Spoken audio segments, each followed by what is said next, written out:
Hello, everyone, and welcome to OHSCA Analysis. I'm Vasu Bardwaj, and I'm your host for today's episode. Today, we will be talking about what the future of the party looks like as a party liaison. And to discuss this, we are happy to have with us the MP for Stormont, Dundas, South Glengarry, and party liaison, Eric Duncan.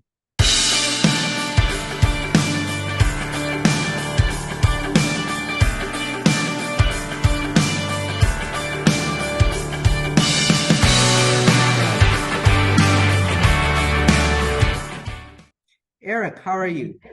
I'm doing great. Thanks for having me on.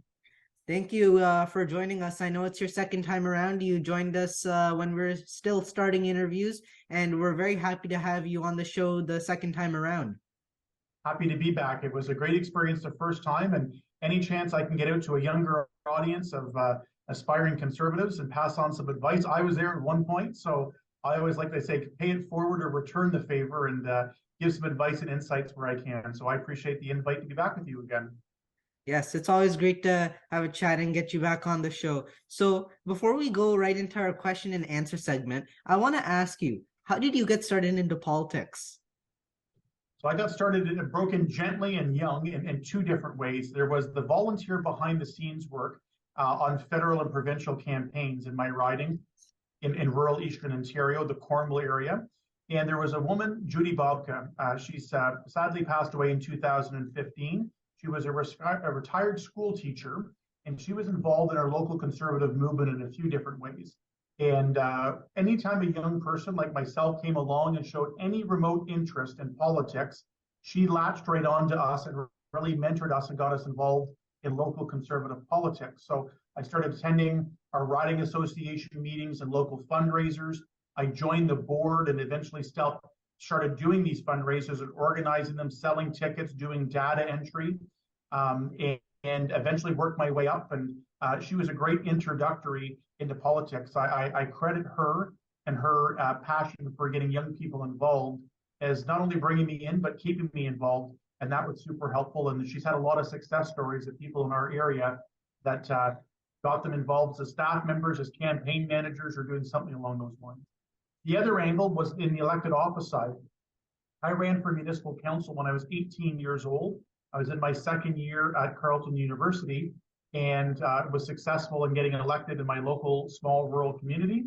4 years later, I ran for mayor at the age of 22, became a regional chair in our municipal government at 25, and I retired from municipal politics at 30 before taking on my current job. So I credited my local elected experience as well to give me some great experience for the job that I'm doing today.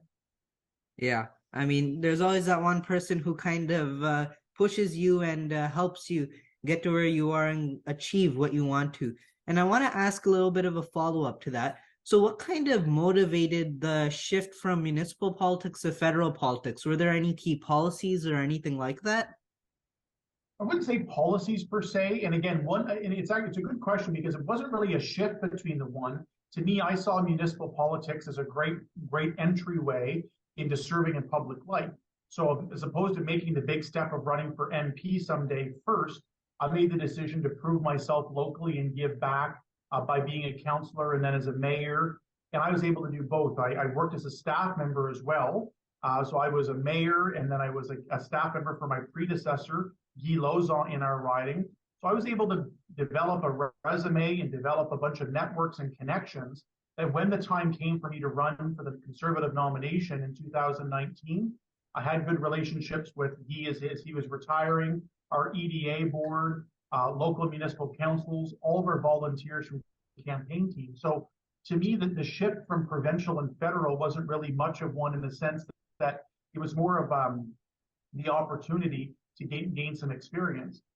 From the ideology side of things, I would say that in municipal politics, the budgeting is a bit different. But again, if you wanted to learn a way to have to pinch pennies, municipal budgets and road work and staff levels and arenas and garbage pickup, it really teaches you budgeting 101 and how to pinch pennies and find efficiencies where you can. So for me, just being fiscally conservative and responsible, looking for new ways of doing things more effectively and easier, improving customer service without necessarily increasing the bureaucracy or size of government.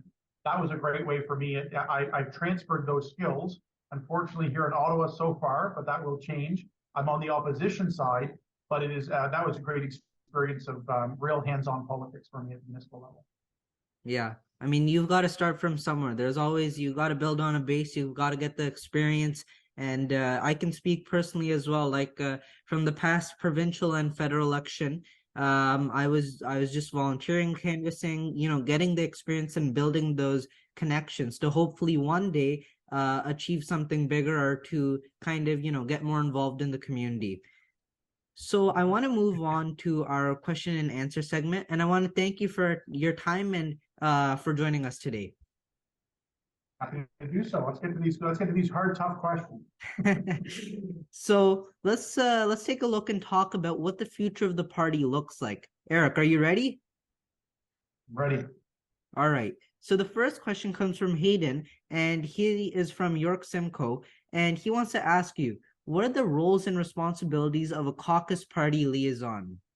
It's a great question and a natural first question when we get into these, because people always say, congratulations, you're on, Pierre Poilievre is our new leader, appointed you to his leadership team, and you got this role. What the heck does that actually mean? So I serve as a liaison, as in the title, the go-between between our parliamentary caucus and Conservative Party headquarters. So I work on a lot of things that behind the scenes of making sure our caucus members are prepared for an election when they come. They are using all the resources they can to help get our conservative message out in every part of the country. And then also at the same way around, it goes back both ways. I also make sure our grassroots members are represented in the discussions, in the decisions that we make and that Pierre makes on policy. So that's reminding people that we have our policy conventions and our policy declarations as members we've decided on, always making sure we take those decisions by our grassroots members and take it under advisement and take the lead on those things when we're making decisions on policies and on platforms. So it's a two-way street. It's a lot of behind the scenes stuff, but it's a lot of things I'm very passionate about that relationship and just a readiness for ourselves and our staff teams to make sure that we're always running at 110% as best we can, putting every piece of energy we have in terms of holding our seats, but also winning another 50 that we need to win the next election in a majority government. Yeah, I mean, there's many key roles that are in Parliament, but they don't get as much spotlight, right? And to be honest, when you were first appointed to caucus party liaison, I had no idea as well what it meant. But now knowing what it means, it's definitely an important role to, connect with members, to connect with the upper headquarters as well. So I want to talk a little bit more about that. And so what kind of experiences have you used from the past to kind of help you as a caucus party liaison, like in terms of administration or clerical or any type of work? 100%. Well, this is the other passion of mine as well. When I go and talk about being ready and organized and giving that 110%, and you're right, a lot of it is behind the scenes. I call it inside baseball, for lack of a better term. It's an internal process. But one very often in political parties or in governments, we underestimate the importance of. To your point of the value and what things I've learned is that it's training and development and all these different ideas and giving people the training they need to be successful, both as a caucus member, but then also as staff. We have a great, huge staff team around us in the leader's office, the House leader, the whip, party headquarters, in every MP and senator's office. There's Parliament Hill staff, and then if you're an MP, you have constituency staff. It's making sure all those teams are working together, for sharing best practices and training and all of those things as well. So I've learned a lot about from my municipal days and being 22 years old as a mayor, being 18 years old as a councillor. I call it a baptism by blowtorch in the roles that you do, but it's that training and the best practices and the mentorship and that whole teamwork and approach that is really often underestimated. So again, that's not something that's going to be on the front page of a newspaper or on the 6 o'clock news. It is very behind the scenes, but it's very important to make sure that we're getting the best out of everybody we can and making sure we keep trying to help people take the step up and do more and be better. That's an important thing that we do. And it's in life in general or any workplace you have, but particularly in politics with the pressure we have to win and form a government and to fix the messes we've got in Ottawa. We need people that can hit the ground running when we form government on day one. Yeah, it definitely sounds like an important role. And again, all the work that you do, us conservatives really appreciate that, because without many of the people behind the scenes, none of this would actually function. None of this would work. And we all need people like you, right? So I want to move on to our next question, which comes from Evan right in Ottawa. And he wants to ask you, other than just the Conservative Party of Canada, how can conservatives bring the country together to win the next election? Great question, a deep question, a broad question in one sense as well. And I've always said to people that, you know, we talk about winning over a coalition that can have enough Canadians vote Conservative for us to have the seats we need to win the 170 that we have to have for a majority. It's not one cookie cutter in one sense, but there are some consistent themes that we need to do. And I think Pierre, as our new leader, has done a great job in terms of leading by example. We're getting out to not only where we have our current seats, but we need to get out to the other 50 ridings at least that we need to pick up. And so what I say in our work and what we need to do, we need to take our conservative message. The cost of living crisis, the inflation crisis, the wasted spending that people see coming out of Ottawa, the inefficiency, everything the Liberal government touches gets worse, it costs more, and frustrates people more. But we need to take that message into the GTA, the Greater Vancouver area, Newfoundland and Labrador, where we only hold one seat, Northern Ontario, where we only hold 1-2 seats right now as well. We need to be taking that message out, showing that renewed energy, having that presence in all those areas, because the message that we have as conservatives can resonate in my riding in Cornwall and Eastern Ontario. It can resonate, that frustration, in Mississauga and the GTA and in Brampton. It can resonate in Francophone Quebec and every part of this country, out west, up north, everywhere. So to me, it's that energy to get out. We can't allow ourselves to be outworked. The Liberals will use the tools that they have, including many friends in the media, to give their extra spin. We will not be given an inch of grace whatsoever. So I think we need to have that unifying message to say, look, you can be angry and you can be rightfully frustrated about the situation in Ottawa and the lack of leadership we have from the Liberal government. We have to make sure people know that we're the viable alternative. People have to get up and show up and vote when the time comes and build that energy to do that. So I think we have a unifying message about uniting people, I think from different income backgrounds, different geographies, different life experiences. And I think we've seen a lot of division. If it's on COVID measures, if it's on spending, if it's whatever it may be the last little while, there's just been so much division. I think Pierre's message is to say, look, there's a different way. There's a more uniting way. There's a more sustainable way to do what we're doing. And with that type of approach, I think we can widen the tent big enough to win a conservative majority. That's what we need to do. That's what our country needs. I mean, if we here talked about all of Trudeau's failures and the problems that he's created in Ottawa, I bet you that this would be an endless interview, and by the day it would just be longer. I would agree with that. And one of the challenges I will say to that point is, the one thing is we are quite aggressive in our messaging and calling out the Liberal government for their shortcomings. So as an opposition party, we're not able to table a budget. We're not able to table government legislation. We have to respond to what the Liberals are doing or not doing with the levers of government that they have, and the bureaucracy, the control, and the power with the NDP in Ottawa. So one of the things to that point, there's a lot of scandal to go on. There's a lot of things.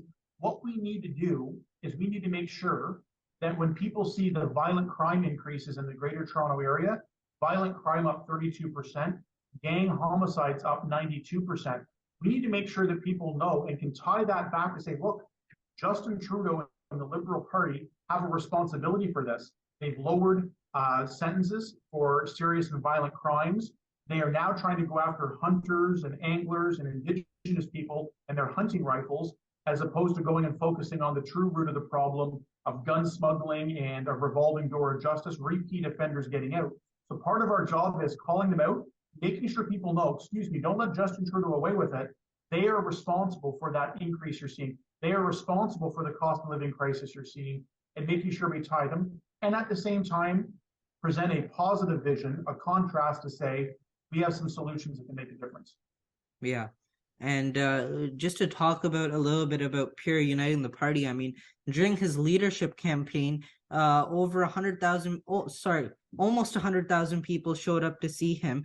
Over 300,000 memberships were sold, a historic amount, not only in the Conservative Party, but in any political party in the history of Canada. And now he's taking a lead in the polls as well. A recent Leisure poll showed that his support federally is 39%, versus the Liberals, which are in the high 20s as well. So, I mean, Pierre is definitely not only uniting Conservatives as a whole, but he's bringing many new ones in because he's resonating with them.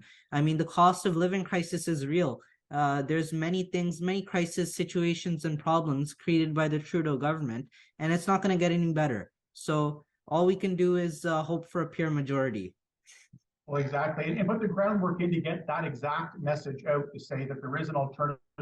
There is some serious momentum and energy behind Pierre. And to your point about the cost of living and the inflationary crisis, the housing crisis doubling, those are issues that happen in every single corner of this country. So that message to say that we can present the alternative and fix the mess, and here's our plan to do so, we can have an audience in every part of this country. So he's got some good energy and good momentum, and it's our job to follow up with that as well and to help him keep building on that.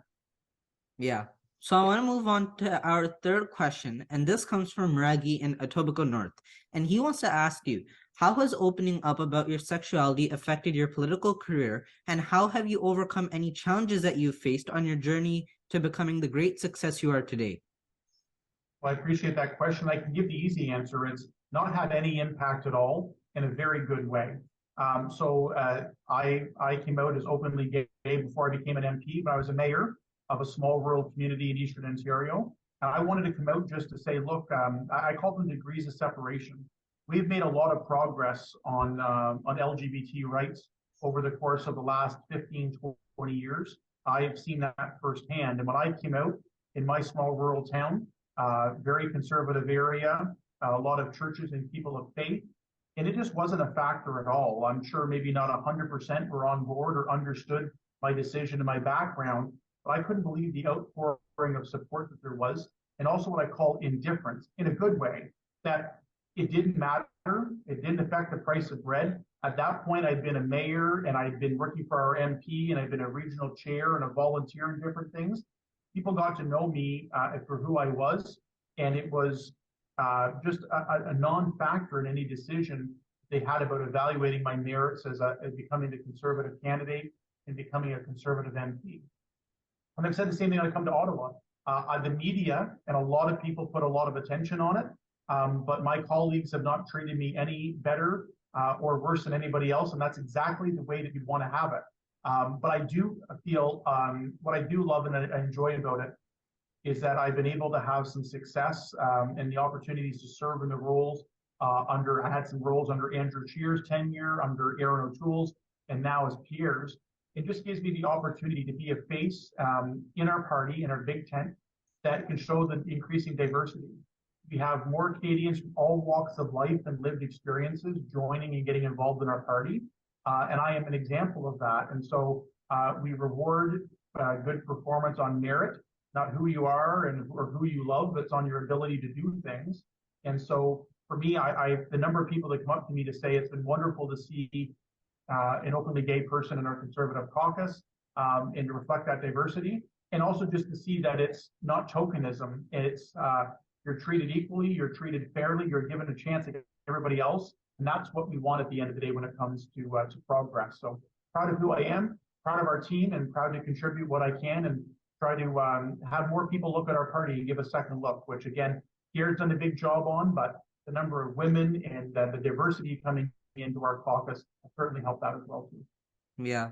And although Canada may be broken in some areas, but we still, at the end of the day, are very proud Canadians of our free country and of our democracy here. I mean, at the end of the day, Canada is still a great country. Canada is a great place to live for the freedom of thought and expression, your opinion, anything, right? Although we still have things to work on, Canada still a great country.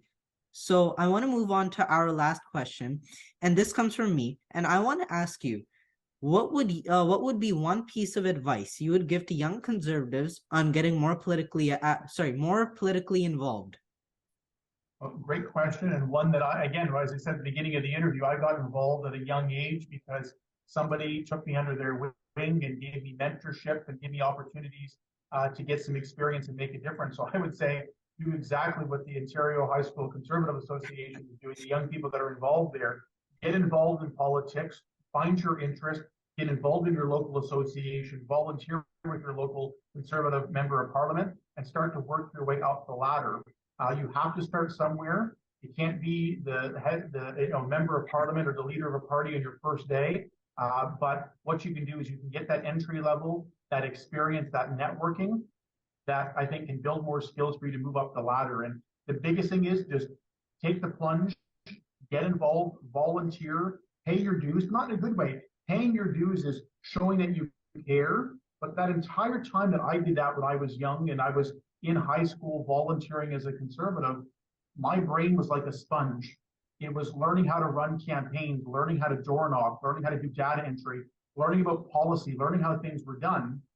So when I took the opportunity to run and the stars aligned to run for council and eventually run to be MP, I had years of experience that I got that helped make me a better candidate. And now I like to think a better member of Parliament because of getting started young and getting involved and not being afraid to get into the dirt of it all and get your hands dirty. Yeah. I mean, everything you said is true. I mean, I got involved and I have no regrets. I mean, at the start, it may have been a little bit intimidating that, canvassing, you have to meet all these new people, you have to door knock, this and that. But to be honest, it has not only boosted my social skills, I've met many new people, I've built new connections, and I have no regrets. I love being involved in politics and sticking up for what I believe in. So we love that you're involved. We need more young people doing that and having that and sharing that exact message. What I say, people are often intimidated. Oh, it's a group of adults. They won't like or respect, or they won't involve me. People really appreciate when young people step up and show that eagerness. Now, again, for maybe one negative person that doesn't put the attention in, you will find a lot more people. You will find volunteers, mentors, people that you can, that I had, the Judy Bobkas of the world, that will just take you under the wing and say, this is great. We've got a young person involved. How do we keep them involved? And so find those champions for you, find those mentors and people you can learn from, and you will have a long, successful career in politics. And I also say, maybe as the wrap up too, the ways of being involved in politics, not everybody has to be a candidate, not everybody has to be a member of Parliament or member of provincial Parliament. There are so many jobs in our political life beyond the elected front facing that you see. And maybe you don't have to do that right off the bat. That could be something later in your, but staffing jobs, campaign jobs, and volunteer roles and fundraising. There's so many ways to get involved for people, and so many different backgrounds and skill sets that are needed, that there's something for everybody that they'd be comfortable and interested in doing within campaigning, politics, and that sphere in the world we live in. Yeah. I mean, I say many become a conservative when they start paying taxes and paying their bills.